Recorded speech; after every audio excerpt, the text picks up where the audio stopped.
Are you sure? Okay. So last week we talked about forbidden foods, um, and which the original list is in the Bible. Um, but beyond that, the other thing I mentioned that the three aspects of kashrut, there's basically just three. It's forbidden foods, things you can't eat, like shellfish or pork. Um, Mixing, which is derived from the three the verse about not boiling a kid in its mother's milk, which appears three times in three very different contexts, only one of them having to do with food. And from that, the rabbis derived that it's all any kind of meat product with any kind of dairy product you can't mix.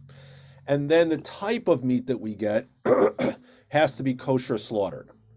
Um, and the kosher slaughter is again, it's obvious. We talked a little bit about the slaughterer. He's a special individual. He's trained to in the laws of shchita, of slaughter, and so and in its essence, it's about ethical slaughter. Although that is a little problematic, just as I mentioned last week, because some of the ethics is not always an issue with some of the kosher slaughterhouses. So that whole notion has come under uh, debate or a critique today. But ultimately, we fall back. Those of us who keep kosher, and those who eat meat, you end up falling back on the fact that this is the way kosher meat is supposed to be prepared. There is an ethical element, whether it's upheld today. You got to work a little harder to find kosher slaughterhouses and meat packing places that do really subscribe to ethical behavior. But nevertheless, the rules are the rules. And so if a person keeps kosher, they're going to follow. They're going to look for kosher slaughtered meat. But I want to talk about the third one tonight, which is that mixing, because that's the um, area where it gets sometimes the most confusing. Um, and so the first thing I just wanted to mention is about checking. I guess even before we get to the mixing, is checking ingredients. That's what some people do for kashrut. You want to check ingredients. So the first thing to do, what I sent you, let's see if I can pull it up here. Oh, here we go. You should be able to see the core kosher symbol card. um, Core is the Canadian Orthodox Rabbinical Association, and so they have a little card. There's hundreds of kosher symbols, hechsher's. But the first thing you want to do is you want to check to see if project, uh, the product you're buying has a kosher symbol on it, and uh, some of them are very subtle, like the OU. It's just that the OU is so ubiquitous. It's the Orthodox Union. They're the biggest kosher certification group. So sometimes it's kind of subtle. It's just got a U in the middle of a circle. But some of them are a little more obvious. They got Hebrew letters on it, um, or various letters of the Kosher Food Agency. Um, but this is just an example. These are the most popular ones, I would say. Star K, Circle K, OU, of course, CRC, and a lot of them are found in this area. Now, I stuck on here something called non-reliable hechsher's because uh, it says hechsher's to avoid, but I disagree with it. I mean, Triangle K, there's absolutely nothing wrong with Triangle K. The kosher food business, the kosher certification business is very political, and I'm not sure what Rabbi Ralbag, who was the founder, his son runs it now, but the founder of Triangle K, he had some liberal views about very technical stuff, basically like cleaning machines for the next food run and how you could kosher it. So we're talking about very technical areas that he had, I guess, a more liberal approach. And so therefore, immediately he was thrown out. Nobody uses him anymore. Well, that's not true. His stuff is on a lot of products and very reliable. The tablet K, I'm only mentioning that now because if you go to a lot of the cheeses that you can find in grocery stores around here have the tablet K. I forgot what the rabbi's name is. And even the conservative movement questions this kosher certification because it seems like the guy has a lot of. When I was in Wisconsin, I saw this symbol and I called the company, which was not too far from where we lived, and I said, this is a kosher symbol, and who's the rabbi? And the person said, well, we only see him once a year when he comes to pick up his check. So that's, you hear that and you think, well, maybe it's not so legitimate, but he does do a lot of cheese places. And when you live in South Bend or you live in Appleton, Wisconsin, you figure at least somebody is making sure that the ingredients are kosher, because hopefully he's not too terrible a scoundrel, but he may not be doing a real good job of oversight. Um, so these are so I put them on here that some people don't trust them. K is the only one that you can't trust. K doesn't mean anything. Anybody can put a K on their product. And if you see a K on some kind of processed food and you're curious about it, you can just call the company and say, who is the person behind this K? And usually it is very often I've called a number of times, and usually it's a rabbi, but it's like me. If I went into a local company that made products and I said, yep, yeah, and I go here, even if I come on a regular basis and check to make sure that all the products, all the ingredients are kosher, um, it would be, I wouldn't, I'm not a organization. So they would just put the K on their product to let people know this is kosher. And they would say, oh yeah, it's Rabbi Michael Friedland is the person who oversees the kashrut. So K could be a legitimate certification, or it could be that the company is owned by Jewish people. They said, yeah, this is kosher. So you have to check if you see a K. But the other ones, I don't know what this third one is. It's hard to see, but the KO, I've seen that. I think that comes out of the West Coast, and I've seen that on frozen vegetables. So I'm not going to worry too much about frozen vegetables. Oh, so that's the first thing. So that's the second thing to say. First, if you're looking for a kosher food, you check the hechsher. You see if there's a hechsher on it. And it is remarkable how many foods have hechshers on it. But you don't always need a hechsher. Not everything needs a hechsher. If it's just what the hechsher is for and the reason why it's so necessary today in the food business is because there's so many foods that are processed.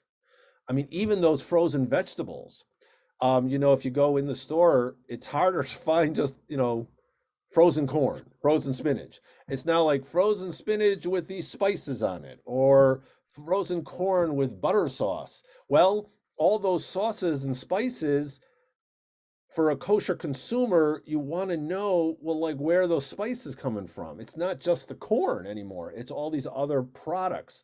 So that's why a kosher consumer is going to rely on a hechsher, but not everything frozen. If it's just frozen corn, you don't need a hechsher. They're not doing anything to the corn itself. Canned vegetables, canned fruit. If it's just the fruit or the vegetable in water, and let's say it's a preservative like citric acid, you don't need a hechsher because fruits and vegetables don't need a hechsher. Fresh fruits and vegetables don't need a hechsher. So, you don't always need a hechsher on the product.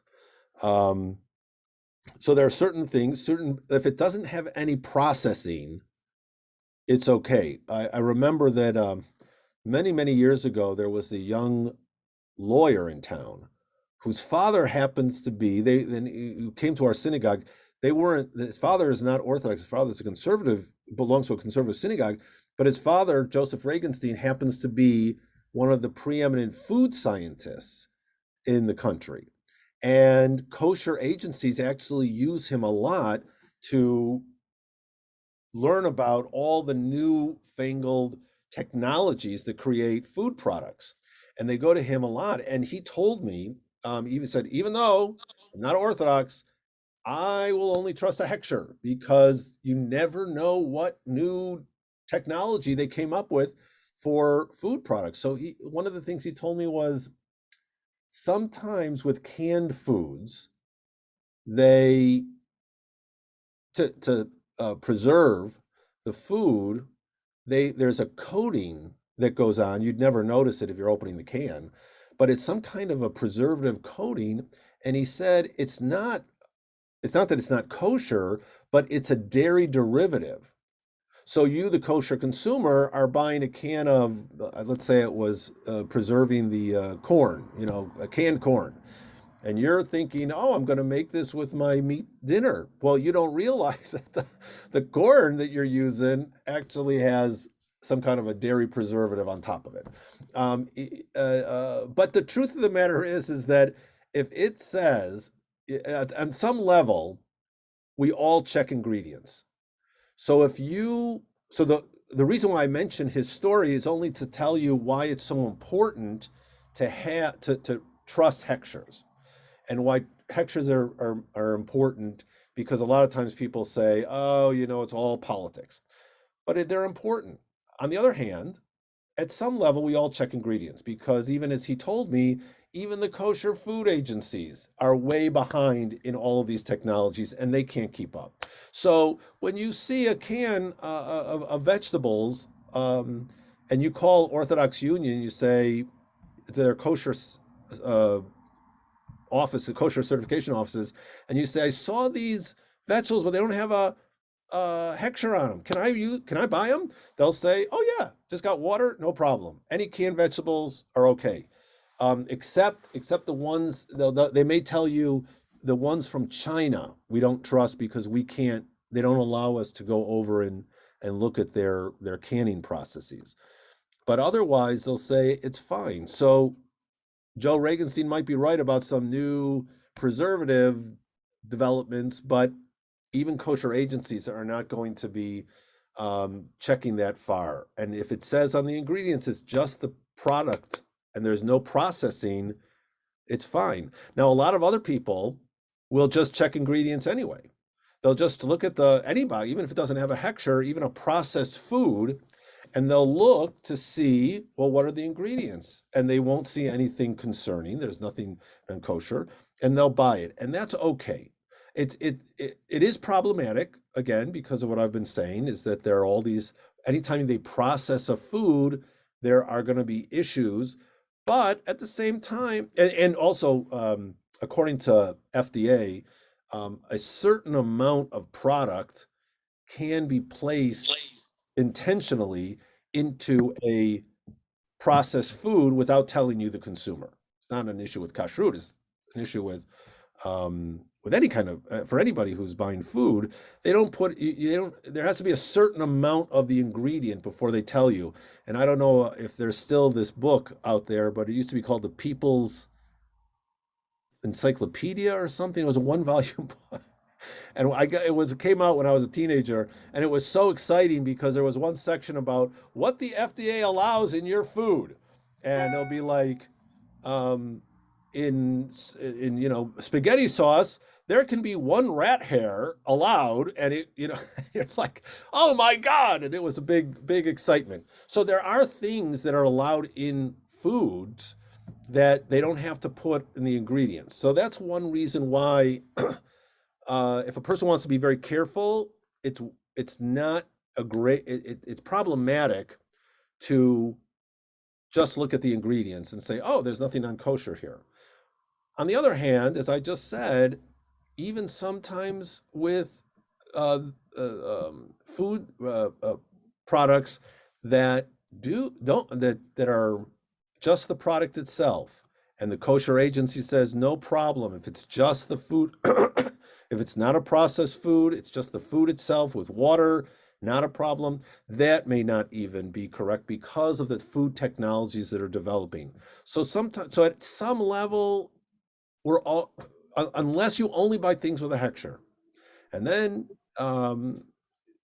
you have to trust the certification agency.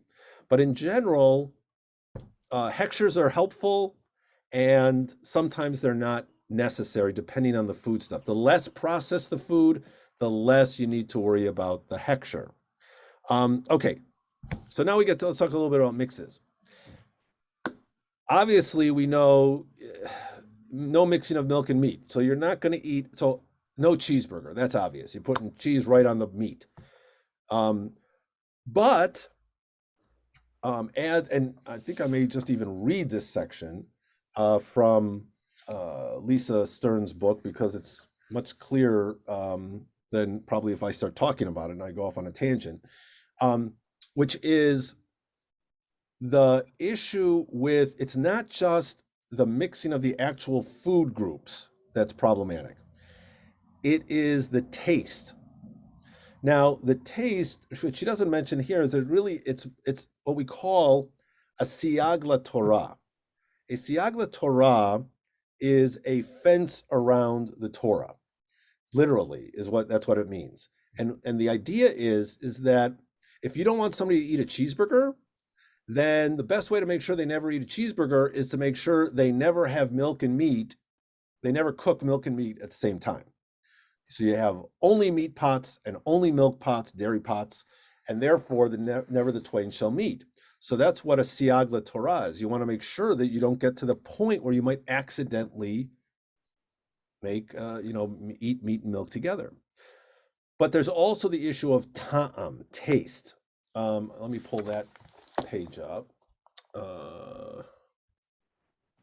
This was some of the stuff I was sharing with you. The pages. Let's see, Kashrut handout. Here we go. Some of these terms. I just want to.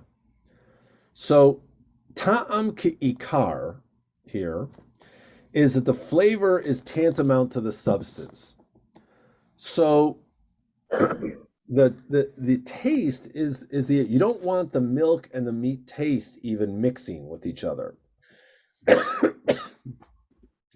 So if a forbidden article of food accidentally falls into a vessel containing a permitted food and is then removed, but the taste is still there, it's as if the substance itself was present. So that's true for milk and meat, and it's true for non-kosher and kosher foods mixed together. So the example that she gives is if you had baked beans and a piece of bacon went into the baked beans, and you pulled it out, even though the bacon's not there anymore, because the taste, this is assuming it was being cooked, the taste itself prohibits the food. So you're not supposed to have the two tastes. So ta'am ki'ikar is the taste is like the substance. And batel b'shishim is another term that is another kosher term. Batel means nullification, or bitul is nullification. Something is nullified in 1 to 60. What's the word I'm looking for? Ratio, isn't it? Thank you. Ratio. That's what I was looking for. The 1 in 60 ratio. So now it only works with accidents. You can't actually put like one piece of bacon in your baked beans and say, well, it's only a small piece of bacon. Yes. Yeah, you can't. Mikey's back. Oh, okay. You can't do that. But if a piece of cheese fell into your meat chili, if it was smaller than 1 to 60th of the volume of the chili, then you could just pull that piece of cheese out and throw it away, and you're fine. If it was less than 1/60th, then it's not kosher because the tastes have mixed, and you'd have to throw out the mixture and kasher the pot. But if it's a small amount, it actually gets canceled. So Is it important to know where that ratio came from, how that was decided upon? Oh, that's a good question. I don't know the origin of it, but that is the determination. And it could be as simple as somehow they determined that 1 to 60th you can't taste it anymore. I don't know how scientific they were being about it. The What did I write here? Oh, okay. So, well, let me just read these 2 pages and we'll go through, and maybe I'll make comments as I go through it, because I think she's really very concise about this. And this is the issue of basar b'chalav, meat in milk. That connection. So even the flavor of milk cannot be mixed with the flavor of meat. The basic premise of the basar b'chalav, meat and milk prohibition. Similarly, unkosher food cannot be used to flavor kosher food, even if you don't actually eat the flavoring agent. And that the concept is called ta'am ki'ikar. Taste is like the essence. So she gives the example of the bacon that I just gave. The rabbis discussed and determined the many different ways in which the flavor of one item can permeate and infuse flavors into the second item. For that's the reason why we have different dishes, pots, pans, silverware for meat and dairy foods.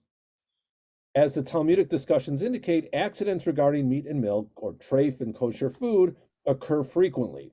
In a kosher kitchen, inadvertent mixing of dairy and meat is the issue most likely to occur in kosher food preparation. It is less likely that you'll have many treif ingredients in your kosher kitchen, so basar b'chalav is the more common situation.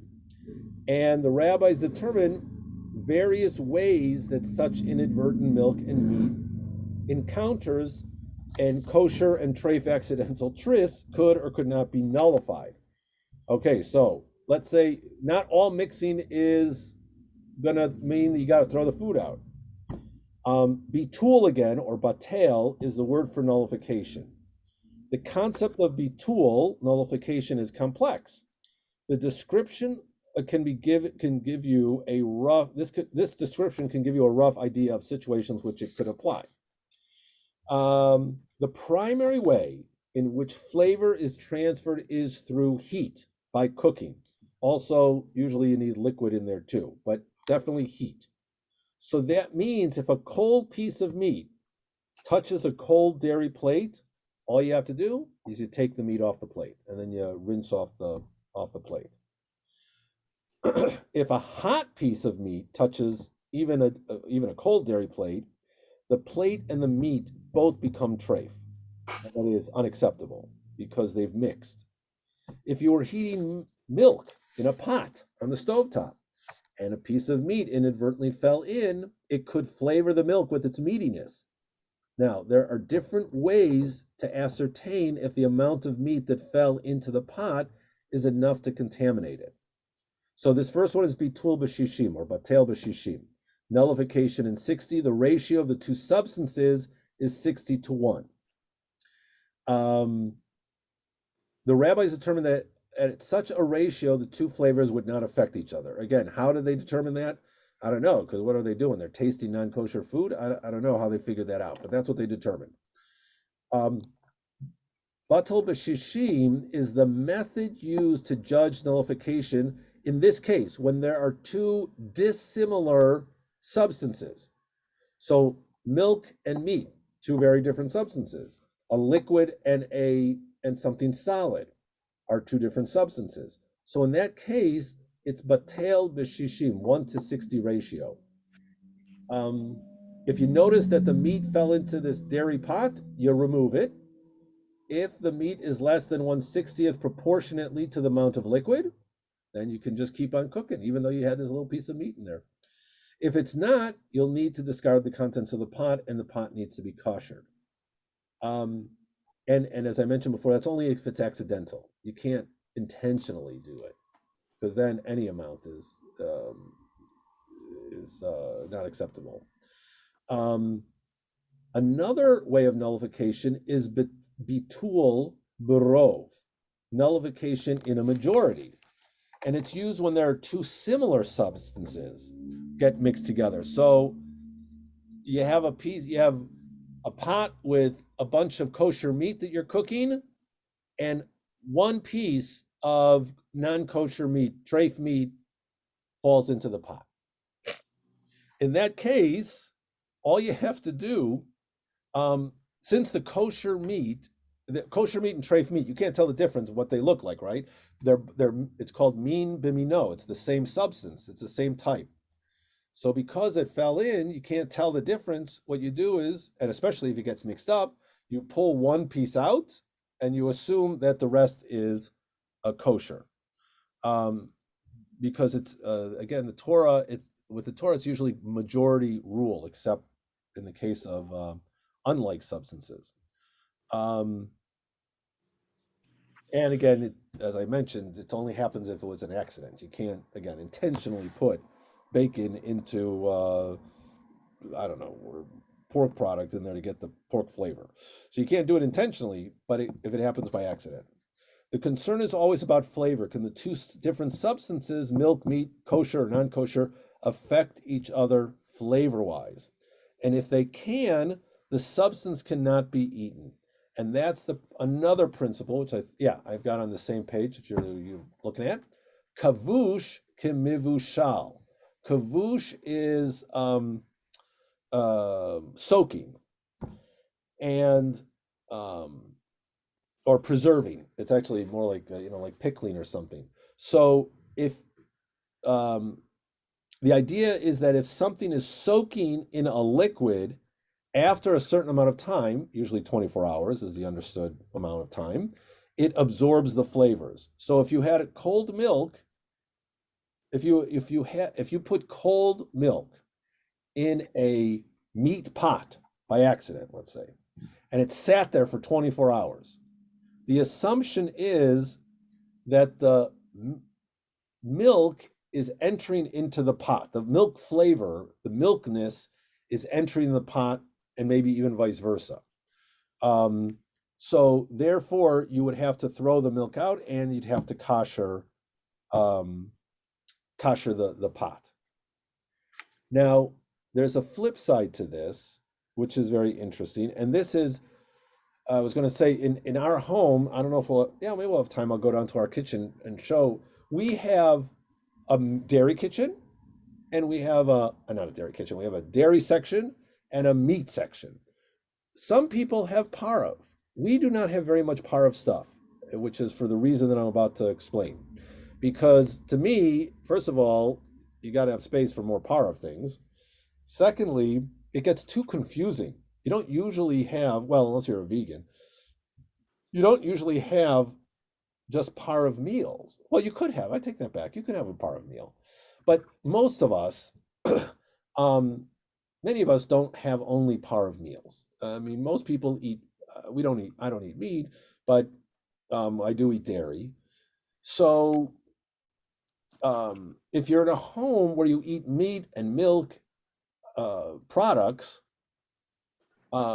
if you have parov, to say, well, I'm going to cook, the positive of this is you could cook your vegetables in your parov dishes, and then you could have it for your dinner, and then you could have it for your lunch that's dairy, because it's parov, and it was cooked in a parov pot. But it gets very confusing. It's also a lot easier to mix up when you've got parov dishes, because you make your vegetables in your parov dish while you're making your meat or your dairy meal, and pots get mixed up. It's easier to do just one type of pot versus another type of pot. And the other reason why we have very little parov stuff is because of this other important kosher rule, which Lisa Stern writes about as well. The rule is ben yomo, meaning within the day, or a no ben yomo, beyond the day, not in the day, meaning beyond 24 hours. It refers to when a pot was last used.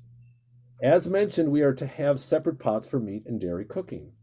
The belief is that wherever material the pot is made of, invariably some amount of flavor is infused therein, so that meat foods could give dairy foods a meat taste and vice versa. The idea is that in a pot you're cooking it, and when you put heat on, and I don't know if this is scientifically correct, but it's kosher, it's halakhically correct.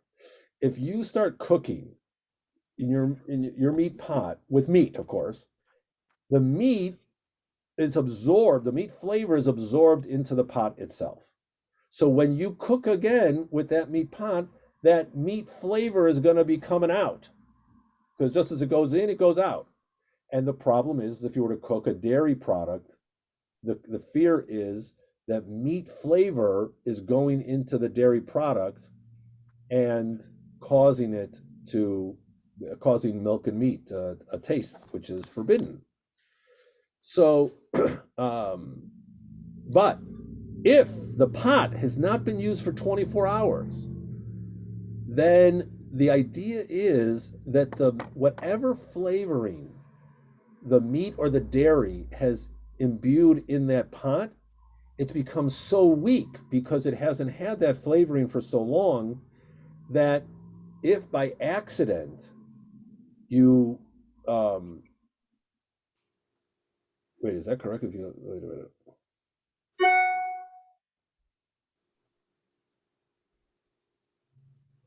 Right, okay.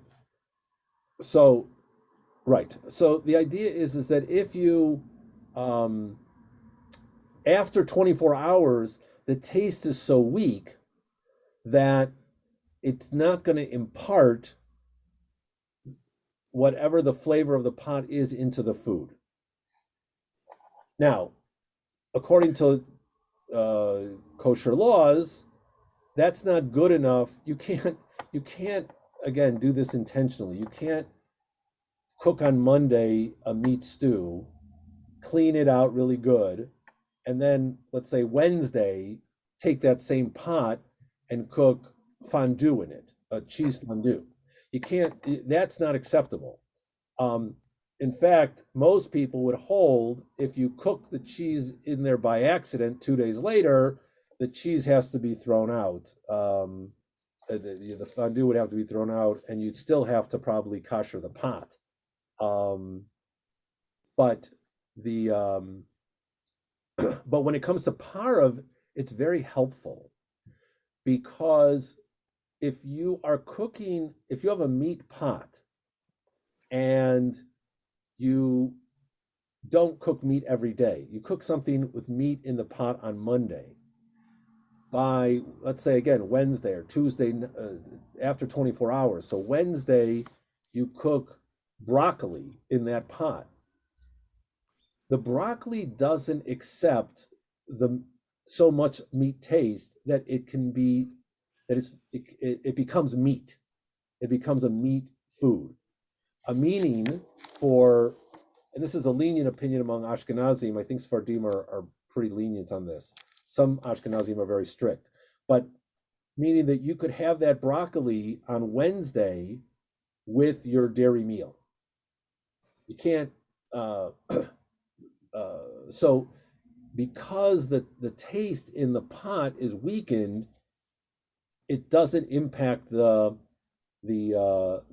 broccoli, which is parov anyway. And then you could have it with a dairy meal. Others would say, no, you still can't have it with a dairy meal. You can only have it with a meat meal because you cooked it in that meat pot. But the lenient view is you could. Michael, you had a question? Well, you got to unmute. Yeah, you just mentioned how, who was it? The Ashkenazi or the Sephardim right. have different sort of takes on this. What's the rationale for having a lenient or a more stricter view? I mean, if these are the laws, they're the laws. Right. So, well, what's the rationale? So the rationale is simply this. Look, you can always take a stricter view, right?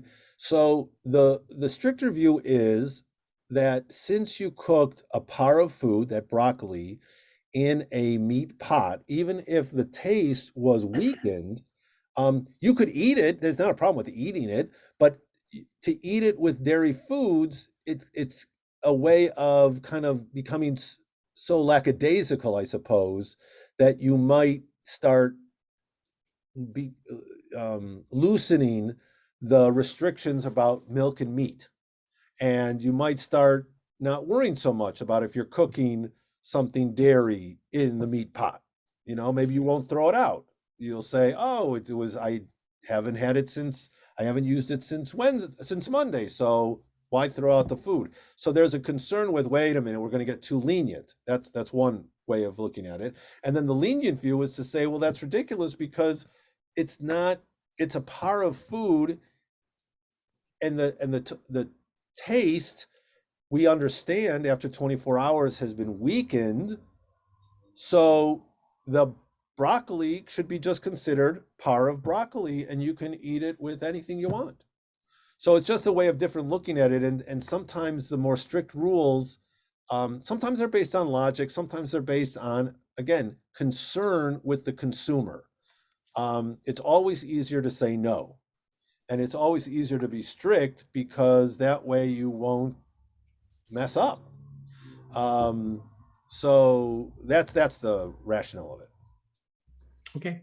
If I may add something to that, I guess, I think it's to it, is that at some point, especially, I guess I want to say, if this had an influence, the economic situation of the practitioner. So people were generally very poor. And the way I first heard the story about this 1 to 60, the woman comes in frantic to the rabbi saying she had this big pot of food she can barely afford, and something tray fell in or whatever. So, is it realistic or fair to have her throw out all of this food? Right. And maybe that applies to your cooking dishes as well. You would have to have so many, but if you're very poor, there's a practical limitation to all of these things. Right. So that's a good point too. And that's often a reason for a more lenient approach, is because people know that there's real life conditions and while it'd be great. Now, maybe for many American Jews, we're fortunate enough that we don't have to worry about that, and it's better to be strict. But for some people, it's not. It is it would mean not having dinner that night. So I think that for many rabbis, that was absolutely a concern. The compassion, and whether determining whether a chicken is kosher or not. So yeah, so I think that's a concern. One other thing I want to talk about. May I ask a quick follow-up, please? Maybe we've passed through this, but do you have any comments on, speaking of hechsherahs and kashrut and so forth, between glot and, I guess, non-glot in Right. your Okay. estimation? Yeah. So glad has only to do with meat, because it has to do with the lungs. Glot means smooth. Right. And again, Lisa Stern has a great section in there talking about that, where most at one time, so the animal is slaughtered, and the first thing they do is they check the lungs to see if there are any lesions. If there are lesions, certain types of lesions and certain number of lesions, the animal is still considered kosher. However, glad is a much higher standard, and if there are any lesions, it's not kosher. So interestingly enough, for the kosher producer, it's actually easier to have a glot standard, because according to, and this is what she writes about, they can immediately know whether the animal has lesions or not. If they have to determine, well, how many lesions, is this acceptable type of problem with the lung, it is kosher, it takes too long for them. So they immediately say, oh, the lungs are smooth, it's kosher. It's got a problem, it's not kosher, and they sell it to the non-kosher butchers. But there are fewer, but you're talking about a smaller number of kosher animals that are slaughtered who have no problems with their lungs. So you have less stuff to sell. So that's one of the reasons why the prices go up and why glot is so much more expensive. And I mean, But growing up in South Bend, we had two kosher butchers. yeah. The best of my knowledge, glot was not even acknowledged back Oh, then. interesting. I think New York, my grandmother used to come in and she Right. didn't feel it was kosher enough and she would bring her own. I'm assuming now, in retrospect or hindsight, that it was glot then. But now, especially if you talk with folks from the South Side, the Hebrew Orthodox congregation, Yeah. very adherent to the whole glot kosher thing. And even the Midwest deli does not recognize stuff that is considered hechshered as kosher, but not glot. So I was wondering if you had any thoughts about the legitimacy of stuff that does not. Yeah, there's no problem. Non-glot kosher meat is perfectly okay. In fact, the irony is it's so funny about but it's become so universal with glot that it's you can't even find non-glot kosher meat. I mean, there are very few places that'll sell it because the majority of kosher consumers only want glot meat. However, one of the big kosher meat producers that is not glot is Hebrew National Hot Dogs. And the irony is that there are two guys in the Orthodox community who I guess I don't know if there still is, but there was in Michigan a factory for Yeah, Hebrew National, yes. and they used to go up there. They were the kosher supervisors, but they wouldn't eat the meat because No, that's correct. That's exactly yeah, great. it's crazy. But so they're telling it that it's kosher, but nobody in their community will eat it because they don't hold by that standard of kashrut. So glot is a higher standard. My understanding is that for the kosher producer, it's just easier because it takes less time to realize whether it's glot acceptable than whether it's kosher with that it's the non-glot kosher level. And and then of course everybody in the Orthodox world, you're always want to be, the most strict is the best. That's the way they operate. And that's why I So, was just wondering if the non-glot for workaday purposes for the average person who's not going to the extent of glot, if that is still considered observance, being compliant with kosher. yeah. In fact, I don't want to go take too long on this, but a colleague of mine, Morris Allen, up in Minnesota, for years um, tried to find kosher meat sources who would not who would sell non-glot kosher meat because he felt that kosher meat was so expensive.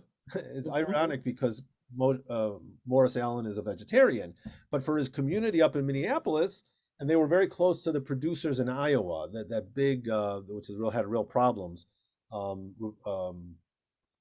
Rubashkin's kosher meat. They finally went out of business and they sold it to someone else.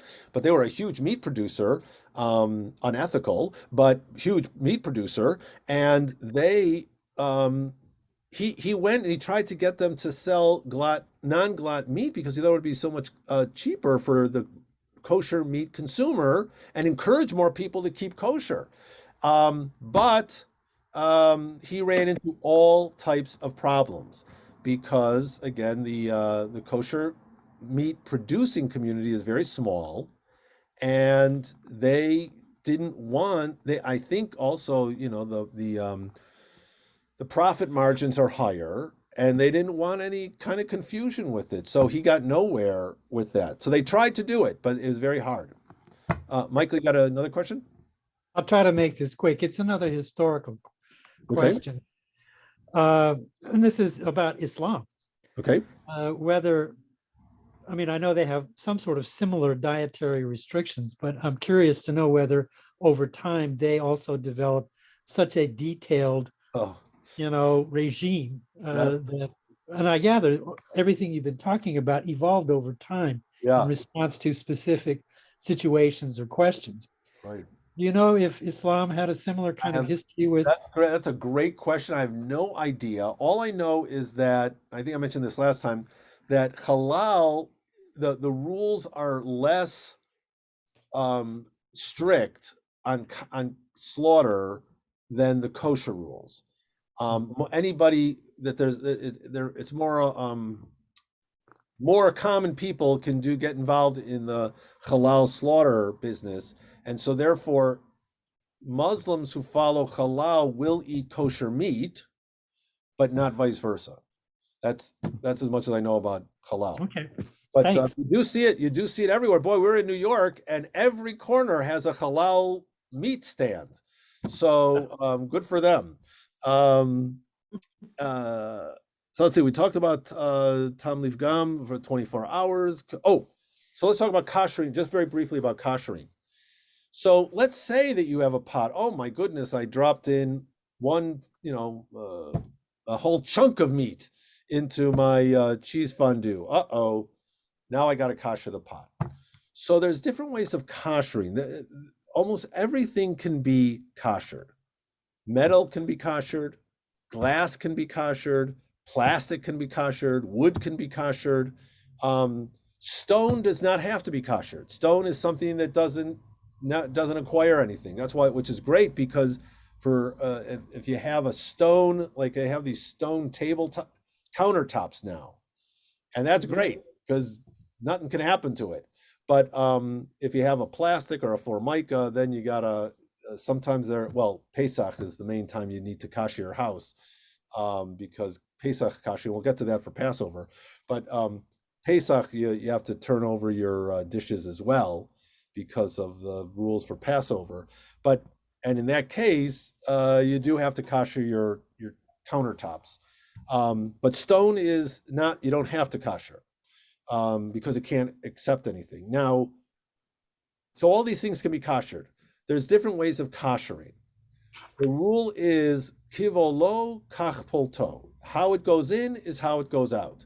So if in most pots, you have heat and liquid.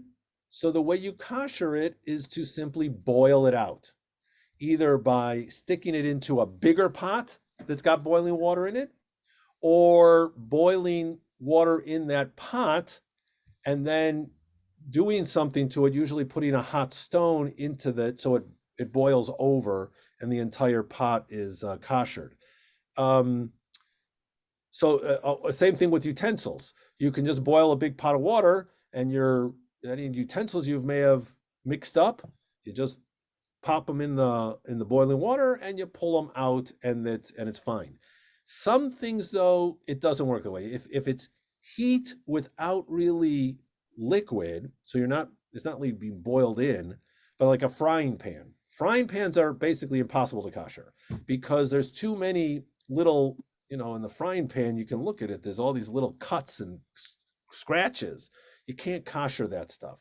But you could kosher it with this method. You could take a flame to it. It's called libun.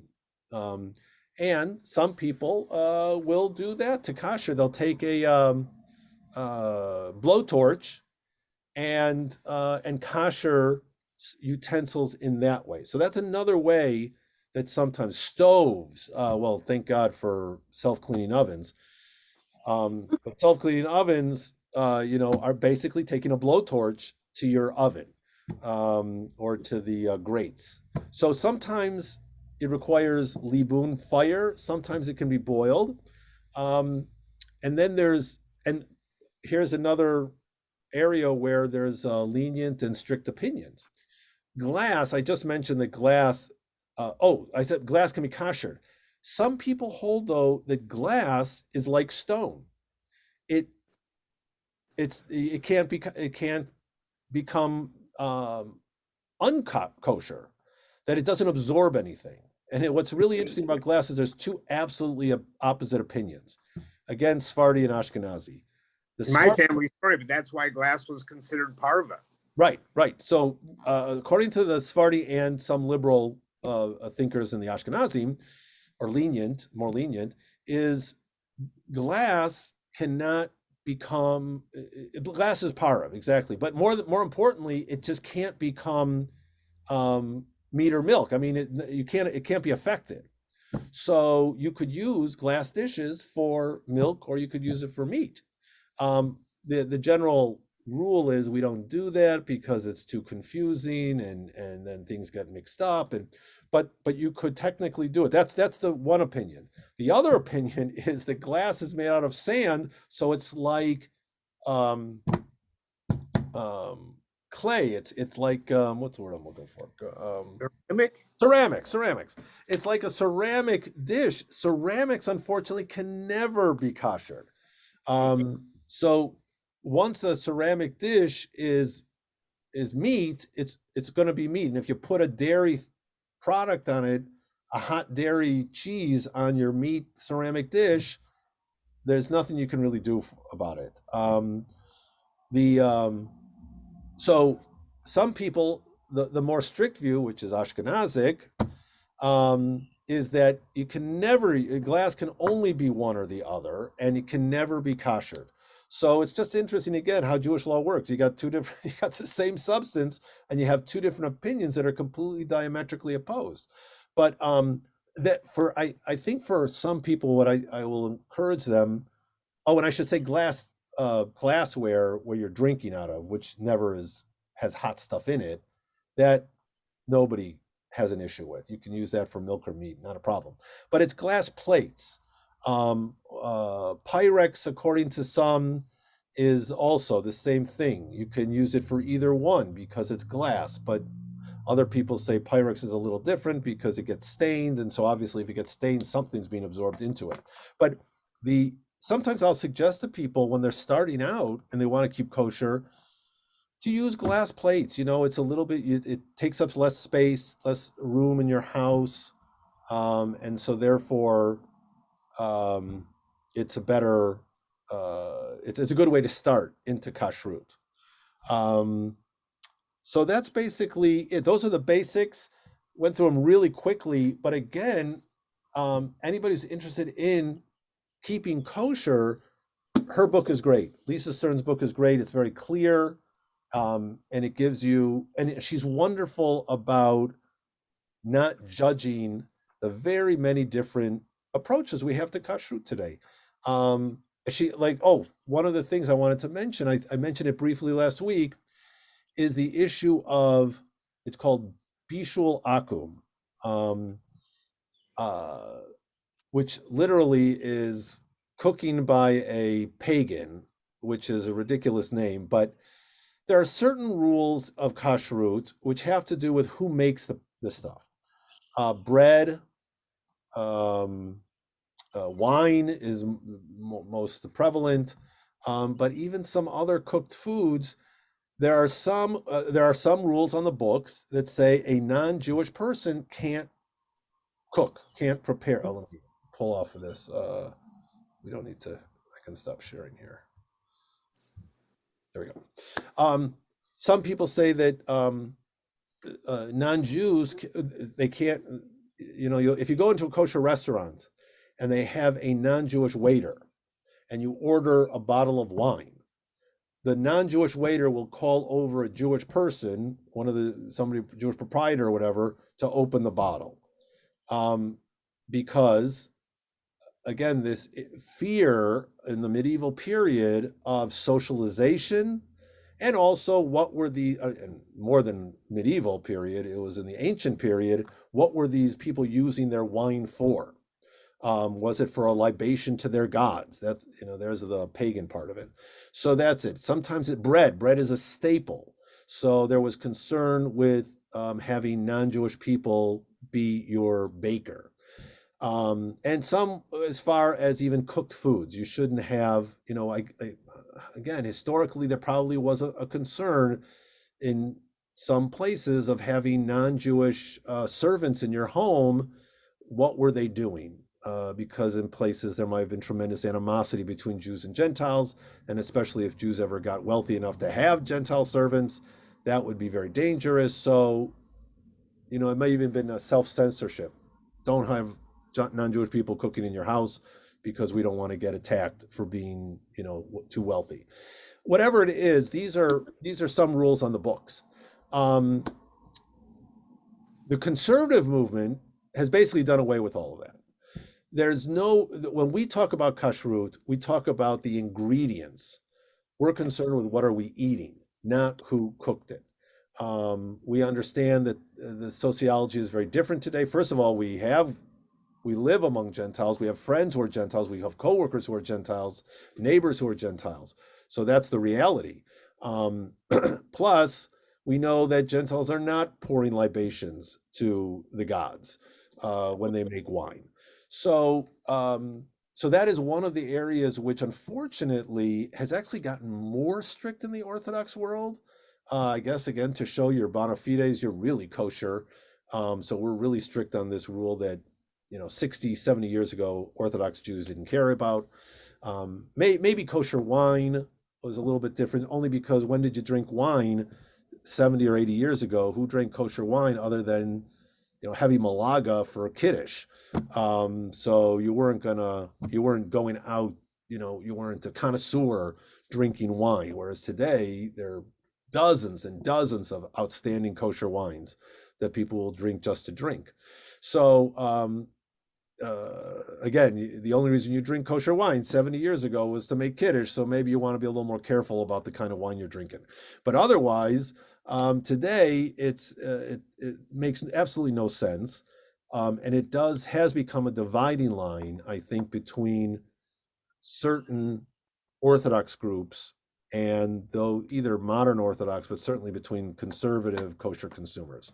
So, but she does a great job of explaining all of this in her book, and I would really recommend it to anybody who wants to start a kosher kitchen, is to follow her guides. Oh, and that's what I was saying, is that she's non-judgmental. She talks about that Orthodox people are concerned about this. For Orthodox Jews, that's an issue. She doesn't say, oh, that's crazy or that's so racist. She doesn't say anything like that. She just says, that's what Orthodox Jews are concerned about. There are rules on the books like that. And she'll say, but conservative Jews do it this way.